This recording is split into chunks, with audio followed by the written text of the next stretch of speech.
Hello everyone, welcome back into this channel, and today we will learn how we can make a video become a 4K with the CapCut application.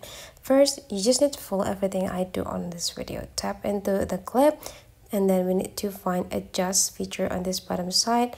Find adjust, and then you just need to tap adjust. In this first step, we just need to find a grab into the sections and just go click it. Now just do like what I did. So make everything is just being like the opposite way. Oh, my bad.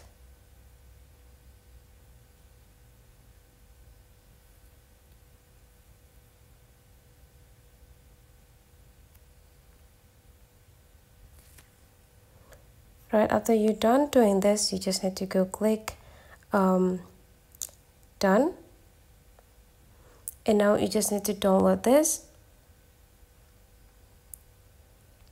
Great. After you download, just go tip this back. Now you just need to undo everything on the screen. The next is just go back and add the overlay by the video that we just saved. And then just click add.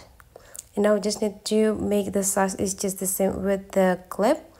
And then make sure that everything is just on the right track. Now take a look on this splice, just tap it, and then you just need to find burn here, tap into burnt. Now you just need to adjusting the level or the intensity of the splices, so you can make it like 50. Then you just need to go with this checklist button, and the next thing you need to do is just go adding the new overlay by go with this add overlay, and let's just found a white background right here. Okay, I got this, and then just go click add. The next is just resizing it so that they will be fulfilling all of the frame, and adjusting the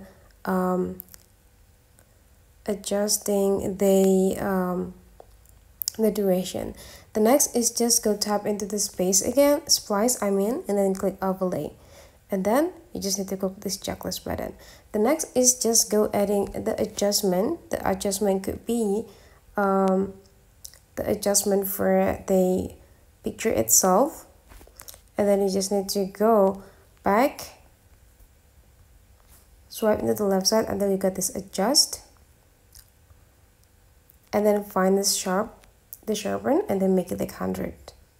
Go click this checklist button. And now you're done. So you already got this 4K quality video, and then just need to extract this video to save it into your photo library. So that's for today's tutorial, guys. Hopefully you enjoy this, and let's meet again into other tutorial.